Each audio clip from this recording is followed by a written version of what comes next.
5M TV Sénégal seen YouTube bu am solo abonnez-vous ci 5M TV Sénégal ndax ngay am ay vidéo yu am solo. amati mbégteeg bànneex di ànd ak yéen ñu tàmm tànn ñu duñu teewlu ci 5M TV Sénégal jërë ngeen jëf.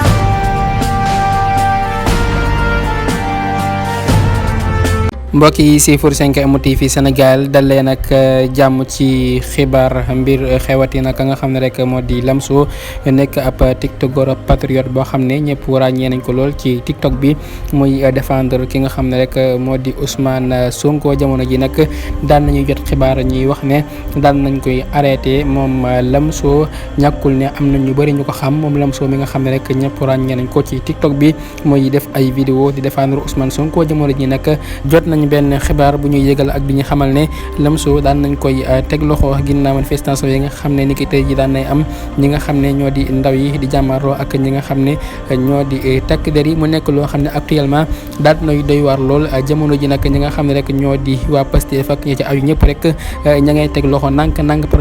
par benn ndax kat daan nañuy arrêté ka nga xam ne sax moo di Ibrahima Gueye Néner instant bi sax ñu wax ne ka nga xam ne moo di Lamzo daan nañ koy teg loxo.